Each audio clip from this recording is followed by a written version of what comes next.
Okay, welcome everybody to our February 2021 sexual health training night. This will be recorded, or it is being recorded, and it will be posted on the YouTube channel.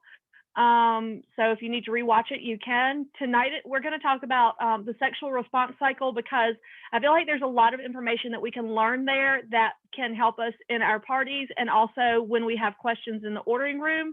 And we'll stop as we go through this and kind of talk about different products that will go with each section. So kind of be thinking at the end, because one of the types of parties that I would love to see us get more proficient at is the 8 is Great party, which is where you only show 8 products.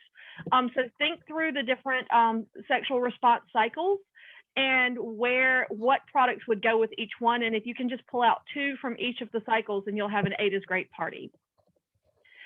So everyone has the capacity for experiencing pleasure. What we view as romantic and erotic and how we experience arousing stimuli varies greatly from person to person. Each of us experiences pleasure in numerous ways and for perhaps unlimited reasons. Our individual capacity for pleasure is perhaps limited only by the restrictions we create, such as pleasure can be experienced on many levels, including physical, emotional, psychological, spiritual, and perhaps relational. There are 5 phases to the sexual response cycle that fall within the sexual response model. Those are going to be desire, arousal, plateau, orgasm, and resolution. So let's talk about each phase really quickly, and then we'll get more into how they all work together. So desire is the first phase of the cycle. This is where the person's libido or their interest in sexual activity begins. What items can you think of that might go with desire? Hello, libido. Yep. What else? Oh. So that's going to be more the arousal. So you're going to look at things like lingerie, your bath and beauty, things that make you feel sexy and confident in your skin, foreplay products like games or blindfolds, things that turn off or heighten the senses. The arousal, which is your second phase, is where the person's body prepares for intercourse. For men, this is an erection. It's super simple for a man to know when they're aroused, right? They have a little thermometer that pops right on up when they're aroused. For women, this is many things. They begin to self-lubricate, nipples harden, their skin becomes flushed because of the increased blood flow to the surfaces of their skin. So tell me some products that you think would go with arousal. Excitement. Excitement, yep. Your massage products, so anything that encourages touch. Your lubricants, so anything that encourages lubrication and preparing for intercourse. Clitoral stimulation, things such as excitement, AMP, euphoria enhancement gel, those types of things are going to fall into that. Even things like bosom buddy and things like that could even fall into that category, because they're going to give extra stimulation to the nipples. So the third phase is called plateau. What's that? Yeah, basically your foreplay. The third phase is plateau. This is when a person achieves a consistent state of arousal. During this phase, the physical change experienced during arousal becomes more intense and noticeable. So you're already aroused, but you start to build. That's when you start having that feeling of things building. Products that are in line with plateau can also be some of your arousal products. It can be things like your sensations, whipped, those edible things would fall into this category. Anything that's going to refresh the sensation to the skin. C-rings, things that constrict blood flow to the penis. Those are also going to fall into that plateau. So this is where the foreplay gets maybe a little bit more heavy, or intercourse is happening.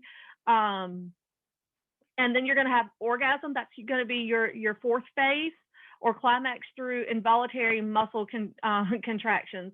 For men, this looks like ejaculation of semen out of the urethra. For women, this is a swelling and muscle contractions in the vaginal walls. Women can achieve orgasm through multiple forms of stimulation: clitoral, vaginal, G-spot, anal, And there's even more. So let's talk about the two most popular forms of stimulation for women, clitoral and G-spot. Clitoral stimulation is, the clitoris has 8,000 nerve endings. Its sole purpose is for pleasure, right? We all know that. 80% of women need clitoral stimulation in order to achieve an orgasm. And the clitoris extends into the vagina, which is why some women may prefer a dual action vibrator. Clitoral stimulation and vaginal or G-spot stimulation to achieve orgasm. So a lot of women cannot achieve orgasm through penetration alone. About 80% of women are like that. So if you have a woman that's like, what is wrong with me? I've never had an orgasm. There's probably nothing wrong with her. She just doesn't know how to stimulate her body properly. And that is all education and experience and trying different things. So the G-spot is located a few inches inside the vagina in the front vaginal wall, same side as the belly button. Use a come hither motion to stimulate, or a bedroom accessory with a curved tip. So any of our bedroom accessories that have that hook or the curve on the end of them, that's a G-spot stimulating toy. Or as I always tell them, if you have especially a male partner, because a lot of times your male partners are a little bit harder to convince as to where things are, tell them to pretend like they're Spider-Man and do this right here. If they can spin their web, then they can find the G-spot. When stimulated correctly, a woman often feels a slight discomfort or the need to urinate. However, shortly after, the tissue may swell and arousal may occur. So which toy do you think would be right for any of your customers? Is there any one toy that's right for a customer? No, it really depends on a number of things. It depends on how her body reacts to different stimuli. It also depends on what type of stimulation she wants to get. The way you can talk her through options, you want to talk to her about her options before you go through prices. So don't say, well, how much do you want to spend? Ask her what she wants the toy to do, okay? How does she want to be stimulated by that toy? Preferred stimulation is going to be pulsing or continuous vibration, rotating beads, thrusting motion, types of textures of material. And then at the end, you can talk about price point, because we have toys that do every single different type of stimulation that's going to get her where she wants to be at every single price point. So you just have to figure out what toy is going to work well for her in those situations, okay? So your orgasm is your fifth and final phase, and it's when the body returns to normal, unexcited state. Blood flows away from the genitalia. Resolution is less about products and more about communication between partners laying together, arriving back at a normal state. So I want you to remember that sexual response cycle is not always linear.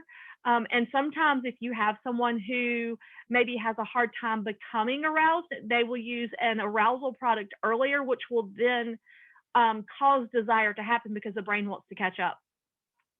So how a person experiences each phase is unique to them. It's normal for some to spend more time in one phase than another, experience phases in different sequence, or not experience all phases. This is also common for some not to experience a stage at the same time as their partner. This is where communication and pure romance can align cycles in order for partners to achieve orgasm at the same time. So definitely, you know, if you have someone who is having an issue, maybe they have a partner who goes way too long and they're literally counting the tiles on the ceiling going, oh my God, is this ever going to end? Then maybe you need to offer them some sort of arousal product, or vice versa. So as we go through the rest of this, I just kind of want you to think through and kind of make a list in your head or make a list on paper as you're going through of, oh, this would help with that. This would help with that. So Masters and Johnson's model of human sexual response was developed in the 1960s in a 4-phase model of sexual response, including excitement, plateau, orgasm, and resolution. Their model demonstrates a difference between the male and female sexual response. For males, the resolution phase includes a refractory period during which he likely will be unable to experience another orgasm.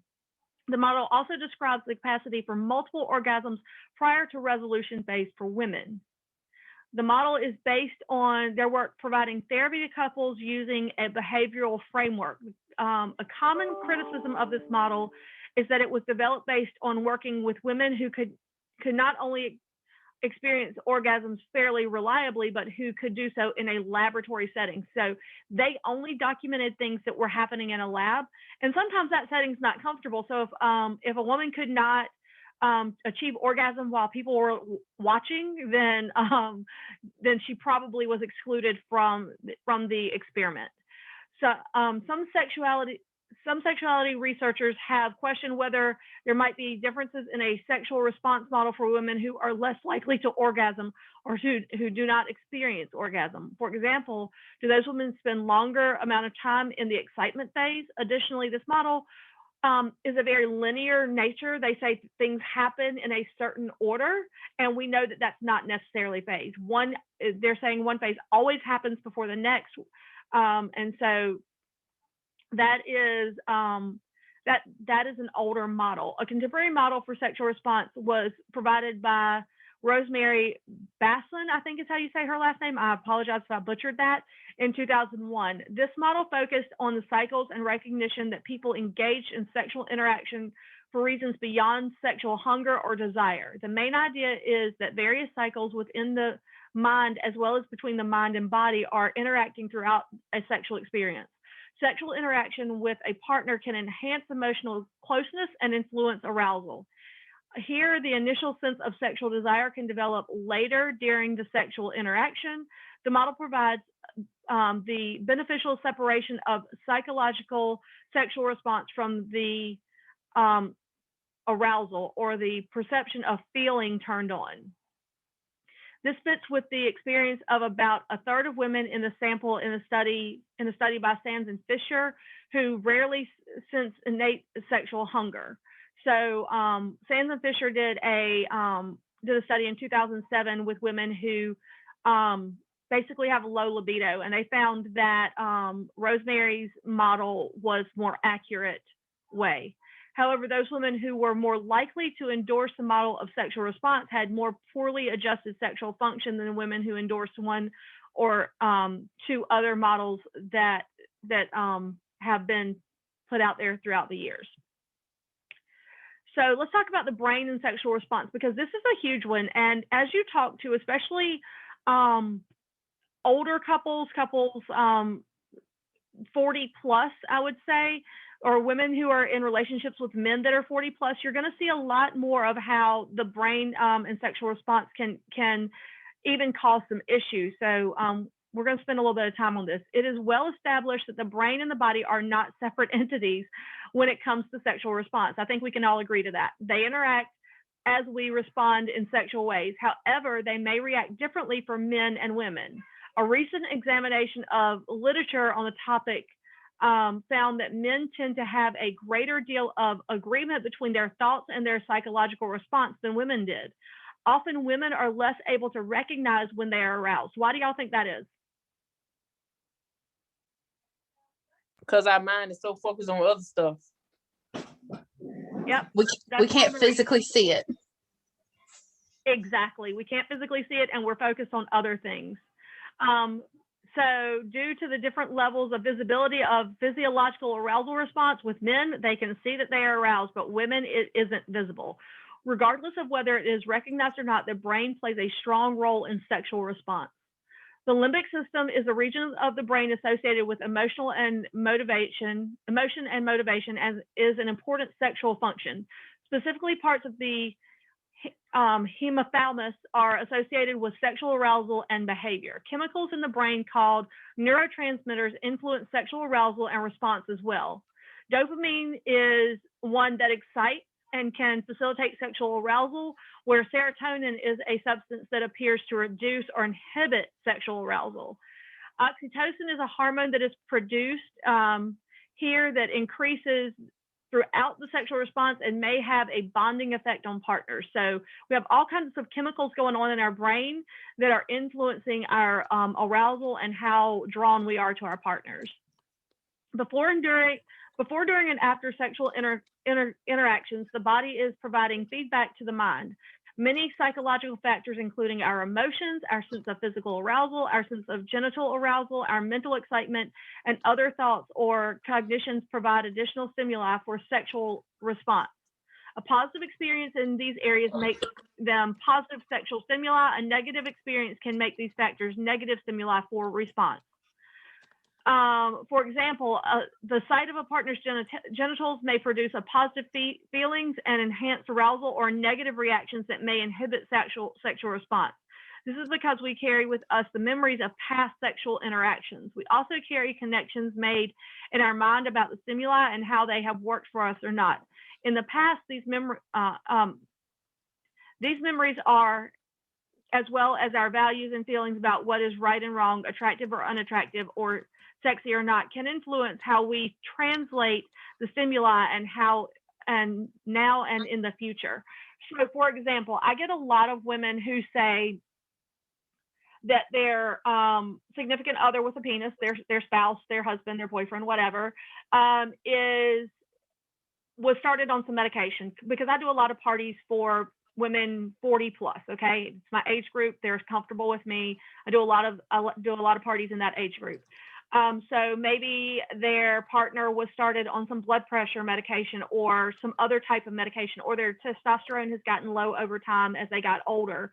And so they're having a little bit of ED problems. They're not as, they either cannot have an erection, they have a hard time having an erection, or they have a hard time keeping an erection. And what they notice sometimes, and I've had this question come up several times, is the more trouble they have, the more trouble they have. So it gets worse and worse and worse over time. Well, what a lot of times that issue is, it is not a physiological issue at that point, it's a psychological issue. So what's going on is, when they have a bad experience, their husband is now, the brain is going, I had a bad experience with this last time, so I'm not going to have that response because I'm just going to have another bad experience. So the more that they concentrate on the erection, the harder it is for him to have an erection. But when they back off and they're like, and a lot of times my advice to that is, because number one, I've already told them to go see their doctor, but try not concentrating on the erection. If he has one, great, use it and be happy and make that a positive experience. But if the erection goes away, move on.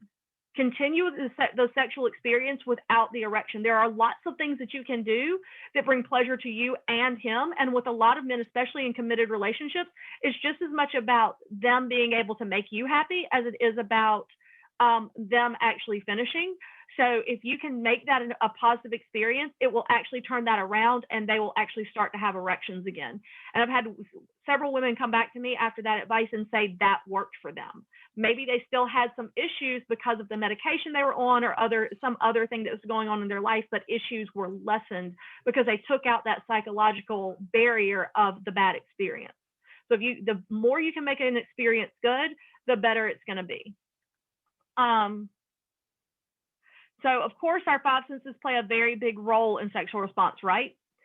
Touches and fulfills one of our most basic sexual needs. Erogenous zones are places that feel good when touched. Primary erogenous zones are the body's parts with the highest concentration of nerve endings. What are some of the primary erogenous zones? The clitoris. What? The clitoris. The clitoris. So The your back. genitalia. Where else? The The back. nipples. Back.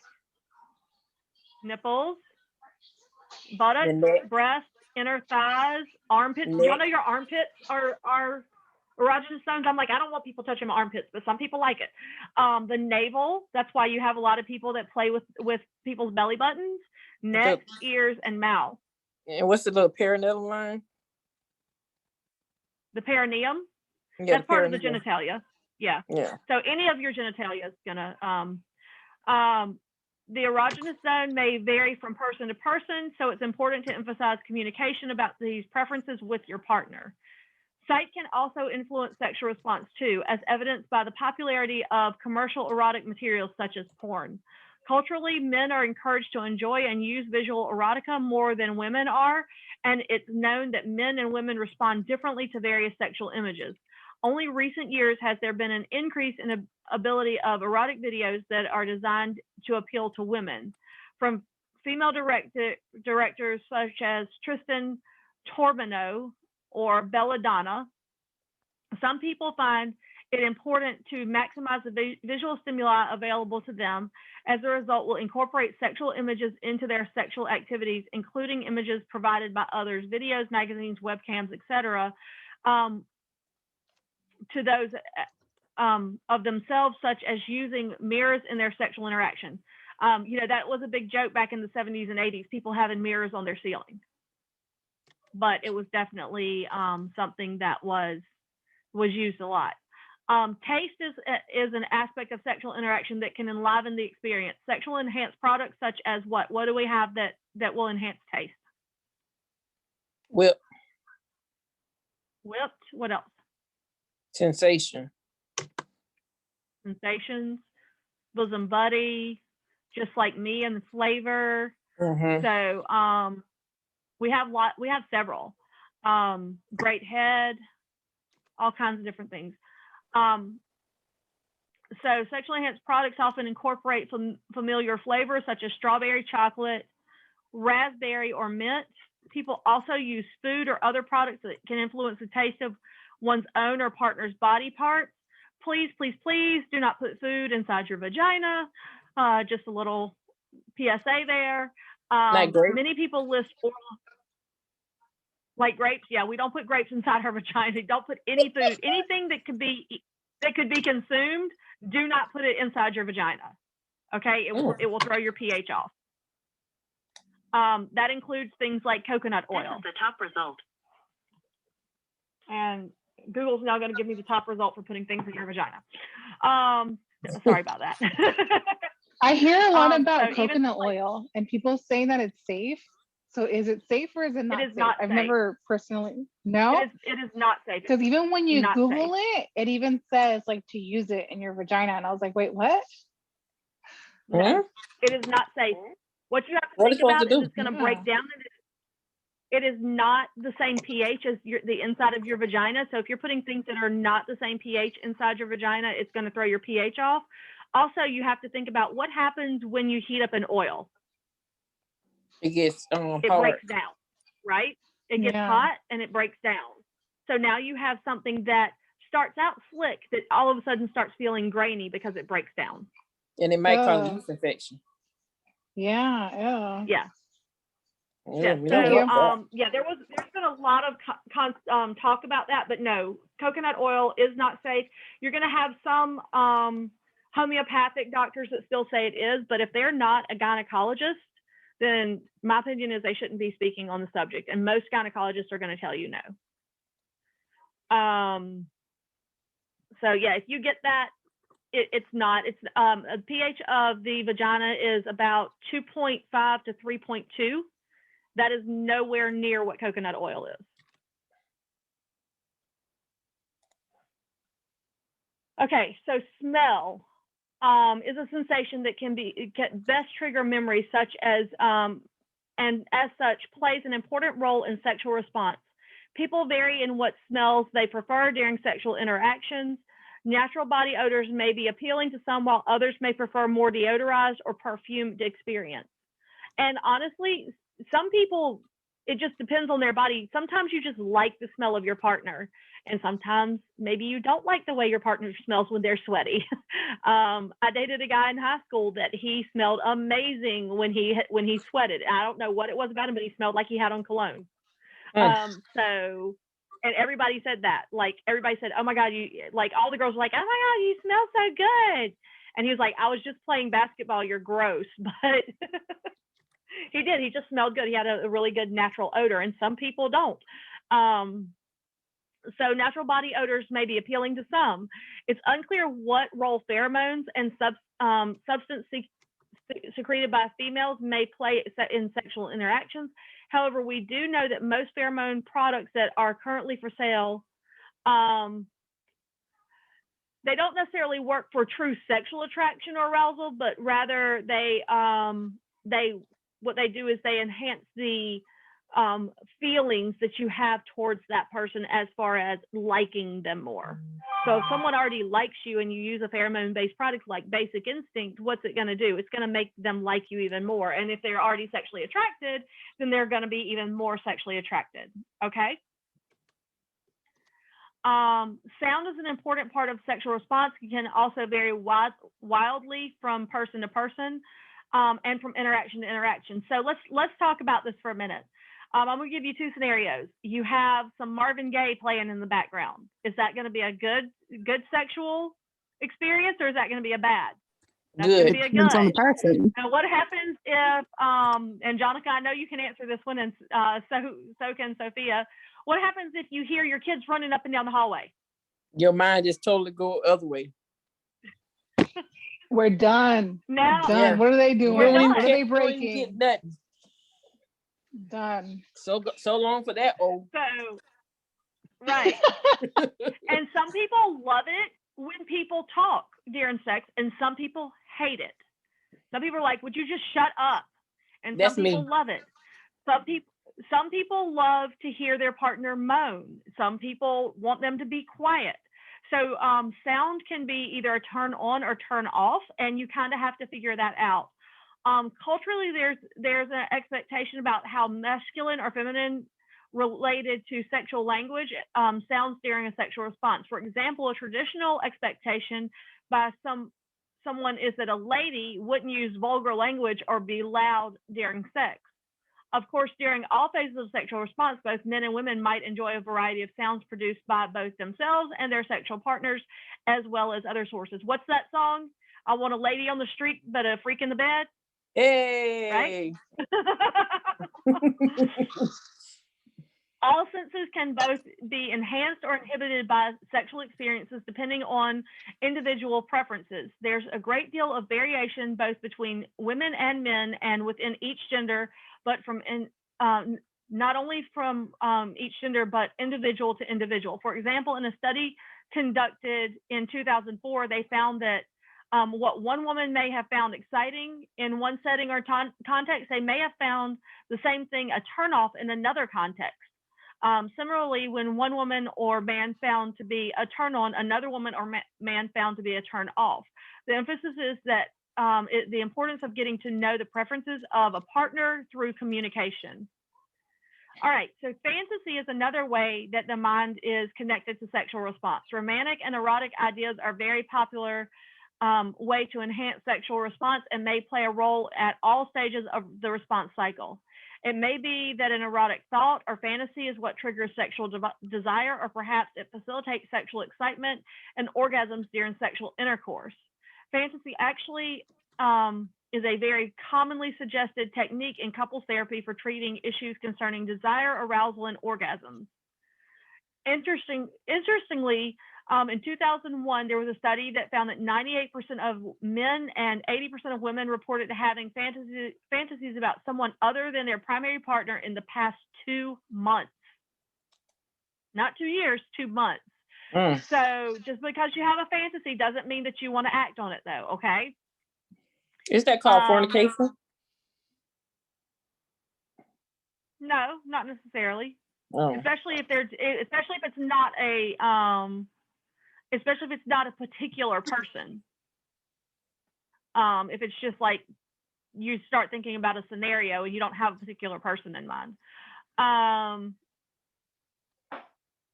Despite its flaws, the Masters and Johnson's model of sexual response is still the most commonly used response model and is currently used for diagnostic purposes when diagnosing sexual problems. Therefore, it's important to understand what happens in each of the stages. Now, I do want to go back just a second, because if you have someone that's having a really hard time and one of your suggestions to them is to have more date nights, one of the ways that they can have a great date night without having to spend any money is to just have a conversation and actually talk out your sexual fantasies with your partner. It can be very arousing to talk about your sexual fantasies with your partner. It's also a great way to communicate and let your partner know what you want or what you find interesting. And sometimes your fantasies are things that you would never ever do. You may have a fantasy about being with your partner and another person, which is something you would never do because you're in a committed relationship and you would never want to bring that into that relationship. But at the same time, talking about it and talking it through with your partner can be fun. So explore your fantasies, or encourage your customers to explore their fantasies with their partners. That doesn't necessarily mean acting on them, but talking through them can be really good for them. All right, so back to what we were talking about. So it's important to understand what happens in each stage based on the Masters and Johnson's model of sexual response. Psychology changes associated with sexual arousal and response include excitement. So some things that would be considered excitement: nipples becoming erect, breath quickening, skin may become flush, blood flows to the penis or clitoris, engorging and enlarging it. Women's vaginas will become lubricated through vaginal dryness and difficulty with lubrication is more common as women age and reach menopause. So in those cases, if they're not lubricating during that excitement phase, then what you're going to do is you're going to suggest a good lubricant, right? Which we're going to suggest a lubricant all the time, but you may suggest the Healy water-based lubricant over another lubricant during that phase of life, because the CBD and the Healy does actually help women produce their own moisture also. During excitement, contractions around the woman's uterus can lift the uterus upward, making more space in the vagina in terms of length and width. Do y'all know what that's called when that happens? Say it again. When the uterus lifts upward to make more space in the vagina, what is that called? Contraction. Vaginal tenting. I think we're so that's what happens during the excitement stage. It's where your vagina. So most women's vaginas are about 2 to 4 inches deep. Their uterus is about 2 to 4 inches outside of inside their vagina. But when they become excited, their uterus literally will move in their body. It will move up in their body to give them more room, and it will give about 6 to 12 inches of space inside, and that's called vaginal tenting. I always thought vaginal tenting was when you orgasm. No, vaginal tenting happens during the excitement phase. It's to make more room for the. Okay. Yeah. So vaginal contractions happen during orgasm. Yeah. Vaginal tenting happens during the excitement phase. Okay, thank you. Okay. So this can make vaginal intercourse or vaginal sex with toy play more comfortable and pleasurable for women. The plateau stage is where your heart rate, your blood pressure, your breathing, and muscle tensions all increase. Testicles draw closer to the body, and a man approaches the point of ejaculation is inevitable. For women, vaginal lubrication increases, and the labia and vaginal opening darken in color. That would be because of increased blood flow. So during the orgasm phase, nipples are erect, heart speeds up, there's a flush across the chest and genitals, and the anus contracts. The body's muscles tense, the penis contracts, and semen spurts out of the urethra. Men who feel it as though they are experiencing orgasms but don't experience ejaculation, even though they want to, may find it helpful to meet with the urologist, because a lot of times that is an issue that they need to have looked at by a doctor. Vaginal lubrication increases dramatically, and the vaginal walls contract at about the same frequency as does the penis. The uterus contracts and dips down slightly during orgasm, causing the opening of the cervix to dip into the vaginal cavity. Some women sometimes experience multiple orgasms within a short span of time.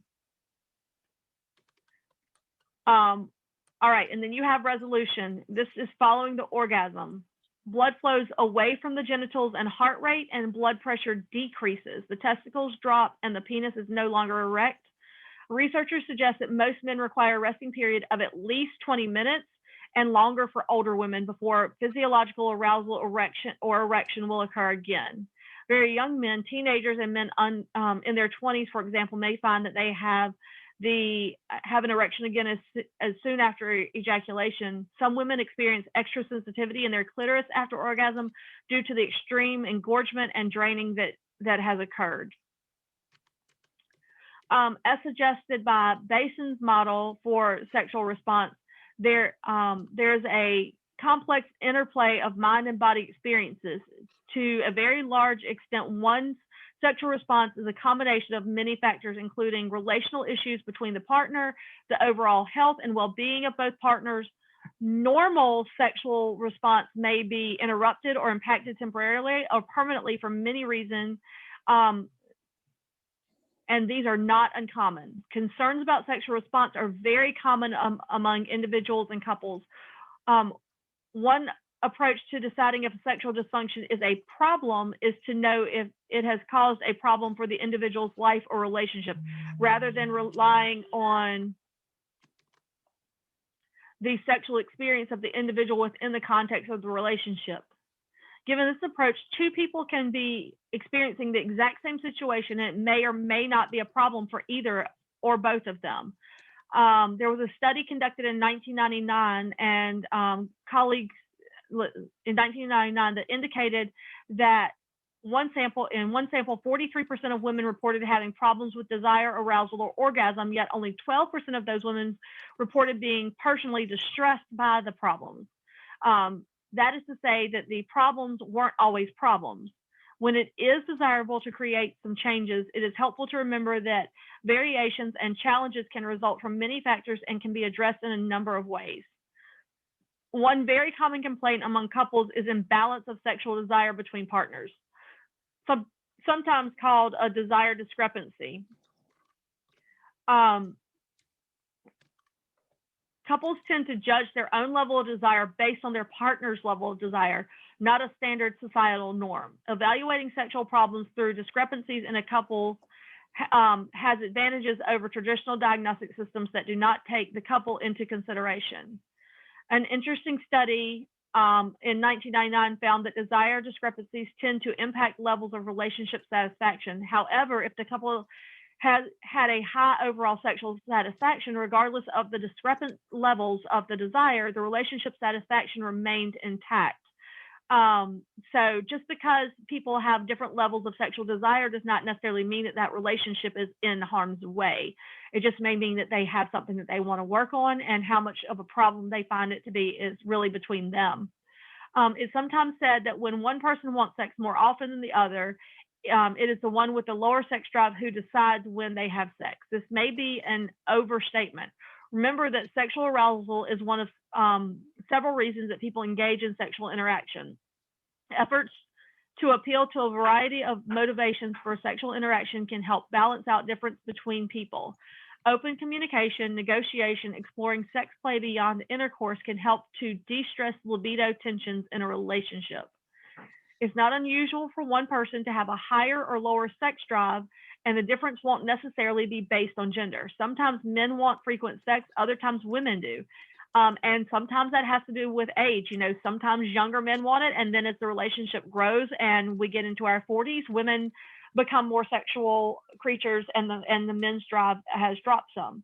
However, in a study in 2004, researchers found that sexual desire problems are most commonly reported sexual problems in women. Sexual enhancement products and masturbation can be helpful in addressing situations where only one person in a couple is in the mood for sex. It is important to communicate and affirm feelings of attraction and connection to the partner when sexual interactions decline. Otherwise, a confident lover may feel inadequate or unattractive to their partner. However, this key skill of learning to accept sometimes decline affection or sexual activity is important for one couple to develop, so that both partners feel free to act on only in ways that feel right to them, rather than giving into sex that they don't want. So one thing that we know, and this is very true of women, we are use it or lose it type people when it comes to sex, right? The less orgasms we have, the less we need and want. So that's why sometimes encouraging a woman who says she has low sexual desire to get a toy and use it by herself It's not going to make her want her partner less. It will probably make her want to have sexual intercourse with her partner more, which seems very backwards, right? But it's very true. So if you can get the woman to, and sometimes it comes down to maybe they weren't being sexually satisfied. So that goes back to the psychology of, why should I do something that's not making me happy? And so, but once they become sexually satisfied through exploration of their own body, then sometimes that their libido will come up, and their sexual desire for their partner will also come up. It's also important to note that one's level of sexual desire varies across the lifespan. Sometimes people go through times when they experience very high sexual desire, and other times they find it difficult to feel interested in sex. Most of these are not diagnosable problems. In fact, quite often people experience lower levels of desire because of common everyday life stressors, such as having had a baby, feeling overworked, not having enough sleep, or feeling sick. It's important to acknowledge that sometimes sexual problems are an appropriate response to a particular situation. In fact, motivation to engage in sexual activity may come from a variety of sources. For example, research has widely supported that the primary motivator in women's sexual response is emotional closeness with a romantic partner. If the emotional closeness isn't present for some people, it may be a natural for a sexual response to struggle. So, if you're not feeling loved by your partner, sometimes it's hard to want to have sex with them, right? Some challenges to sexual desire that create dissatisfaction for individuals include hypoactive sexual desire, the absence of desire or minimal desire or response prior to or during sexual interactions, sexual aversion, actively avoiding sexual interactions, and hyperactive sexual desire, the persistent desire for sex that is difficult to sate. So, all of these are different challenges that someone can have, and a lot of times communication is going to help that. These types of sexual problems are best diagnosed and addressed by a professional trained counselor or therapist. If women or men who you're working with seem to experience ongoing problems with sexual desire, you might suggest that they meet with a therapist. And there is a website called the American Association of Sexual Educators, Counselors, and Therapists at www.aasect.org, where they can find a sexual therapist that can help. The great thing to know, though, is that as of recent, there have actually been some new medications that have come out to help women with their libidos, where we didn't have those before. In the recent years, we've actually gotten some of those. Sexual arousal can be a source of dissatisfaction for both women and men.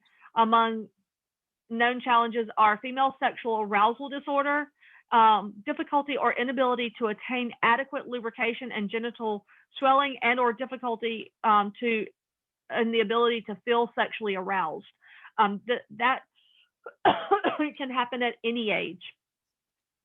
Persistent genital arousal disorder. I never knew that this was a thing until I started doing this, or until I started researching all of this stuff. But there is such a thing where the genitals and breasts become consistent and persisting for hours or days, that is resolved only temporarily following an orgasm and is not associated with desire or excitement. So they literally are perpetually aroused, which becomes a very difficult thing. It's actually pretty painful. And then male erectile disorder, difficulty or inability to maintain an adequate erection for a desired or sufficient length of time. Again, while women or men may experience occasional difficulty with arousal, a trained therapist or healthcare provider best treats persistent or troublesome problems with sexual arousal, as some arousal problems, such as erectile dysfunction or persistent arousal, may be an early symptom of a serious health condition such as diabetes or cardiovascular disease. While the vast majority of men occasionally experience erectile problems, chronic and ongoing problems with achieving and maintaining an erection is a different matter. This becomes problematic when it interrupts sexual interaction and causes concerns for one or both people involved. All right, there are also orgasmic disorders that are among those that challenge one's sexual response, including problematic timing of ejaculation that happens either too early or is delayed or abstinent in male, which is a male orgasmic disorder. In both cases, the timing is subjectively determined by one or both partners to come at the wrong time, either with too little stimulation or it is delayed or absent completely. Female orgasmic disorder is a woman's orgasm is substantially delayed or absent. So a woman who cannot achieve an orgasm ever, or it takes so much work to achieve that maybe she doesn't even want to deal with it. Primary and secondary orgasmic disorder. Primary orgasmic disorder refers to having never experienced an orgasm, while secondary orgasmic disorder refers to a cessation in one's ability to achieve orgasm after a period of experiencing at least one prior orgasm. Sometimes those disorders are just, they need to slow down, they need to take time, and they need to figure out what their body needs. Sometimes you'll see, especially the secondary orgasmic disorder, happen in women as they become older, or they have some sort of other issue. Maybe they've had a hysterectomy, they've had a baby, something like that. And a lot of times, if they just give themselves enough time, that one will straighten itself out. As with other types of sexual issues, professionally trained therapists and healthcare providers can be helpful to women or men who are experiencing ongoing issues with orgasms or ejaculations. You're going to get a lot of women that tell you that they can't orgasm and think that they maybe have a disorder, and so a lot of times it's that they just don't know what they need. So yes, it may be something after you talk to them for a while that you want to say you might want to seek a professional for this. But if it's I can tell you, I have one customer who flat out told me that she had never had an orgasm, and I asked her if she had ever told her partner that she had never had an orgasm, and she said no. And I asked her why not, because she had dated her partner for 3 years and they'd been married for 2 at this point. And I had been her consultant for like 3 years at this point. And really what it came down to was she wasn't being touched the way she needed to be touched to have an orgasm. I gave her a couple suggestions, the biggest one being talk to your partner. And within 2 days, she was calling me, telling me that she had had her first orgasm. So sometimes it's not necessarily a true disorder. It's more of a, they need someone to talk to give them some information. If it does continue after you give them the information you feel like they need, though, then I would definitely send them to a doctor.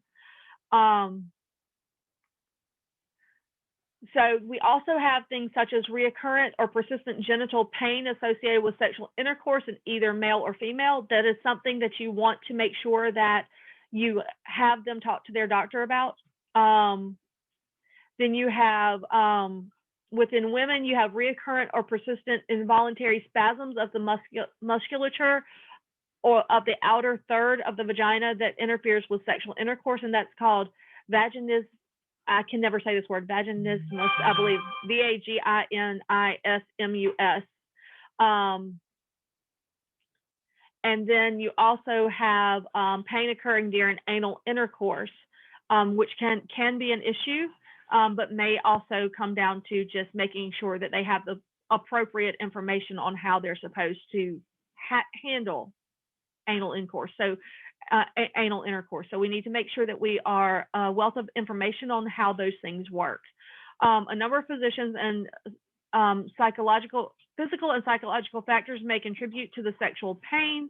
If a woman or man you work with brings up sexual pain problems, the first step is usually a physical medical exam with a physician who is specialized training in sexual pain. So let's talk about lifestyle influences on sexual response. As is the case for most other aspects of our body and our health, one's lifestyle has an important influence on one's sexual response. For example, stress, whether from work, caring for loved ones, or within a romantic relationship, can have a tremendous impact on a sexual response. Alternately, a healthy sexuality can also help reduce stress. So if you have someone that's super stressed out, maybe they just need to have more sex, right?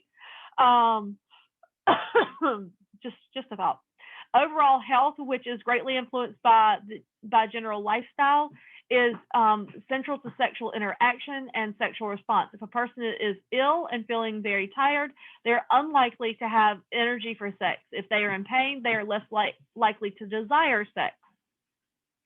Mental health conditions such as depression can impair sexual desire, ease of orgasm, or other aspects of sexual response. And the big one that you're going to see is medications and health treatments can inhibit sexual response. For example, some medications make it more difficult for women or men to orgasms. Others contribute to low sexual desire or cause ejaculatory pain. Additionally, it is often difficult to untangle whether the side effects of the medication are the cause of the sexual problem or the actual problem the medication is treating are the cause of the sexual problem. So is it the physical problem that's the problem, or is it the medication that's causing the problem? This can get really hard to discern. If possible, in consultation with a physician, try different medications to treat the health problem in order to find the best combination for the individual to impact the sexual well-being of the individual as minimally as possible is ideal.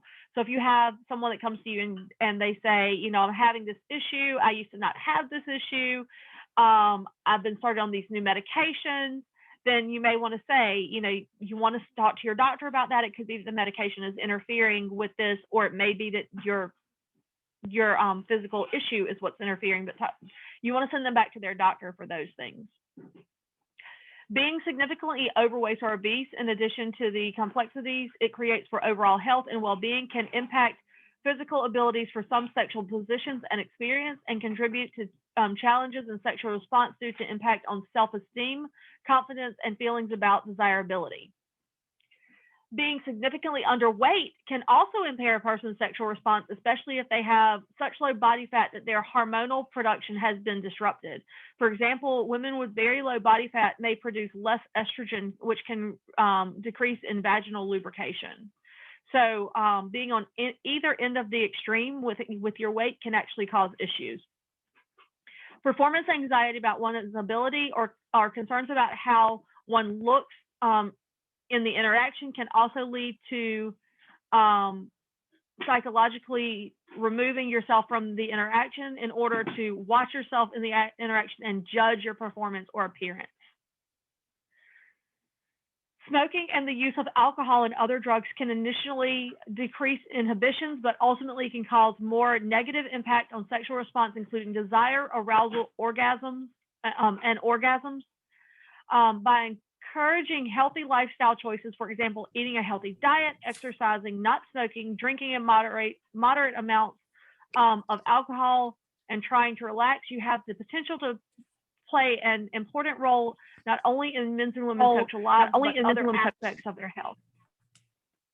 What?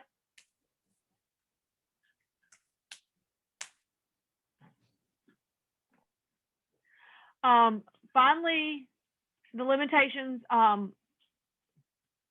one places on oneself in terms of what are acceptable or unacceptable ways of experiencing sexuality can have the greatest impact of all. A willingness to question perceptions and limitations about what is possible in terms of our sexual response can open the door to sexual well-being, connectedness, and joy. It can be enormously helpful to encourage women or men to give themselves, to touch themselves or their partners in pleasurable ways, to explore sexual fantasies, and to act in ways that they find sexy, confident, reassuring, connecting, intimate, brave, or loving. There's no one correct way that a woman or man should behave sexually. However, sometimes people need to feel as if their sexual desires and inclinations are acceptable and that they, as sexual beings, are valued. All right. Does anyone have any questions?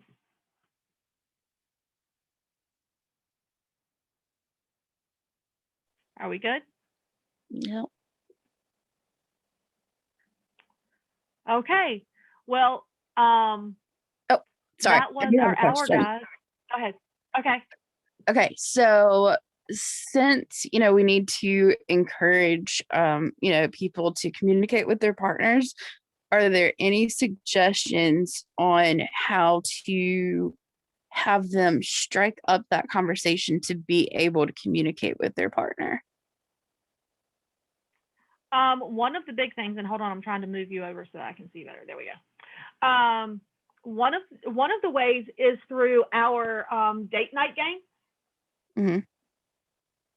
That's a great one because it does have different cards for different levels Mhm. and for different things. So if they have a very hard time doing that, then that's a great way to do that, is to start with something like that.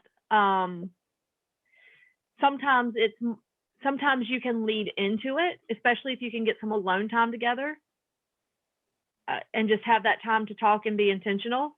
I'll tell some of my people when they're like, I just never have time. We don't have time for date night, or we can't afford a date night. Go sit in your car or go take a drive with your partner and strike up a conversation about what their fantasies are. By the time you get home, you'll want to rip each other's clothes off. It works.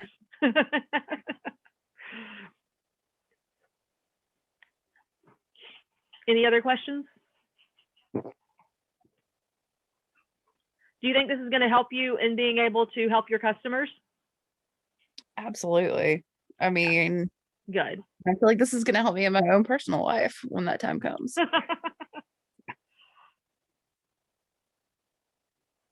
Anything else? Any other questions before we get off here?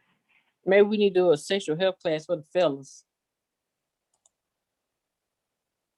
For the fellows? Mhm. We can do that sometime. We can do a Zoom call for the men.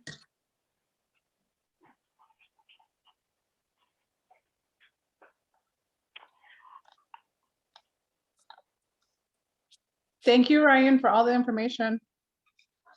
You're so welcome. Okay, guys, remember, oh, let me stop this really quick.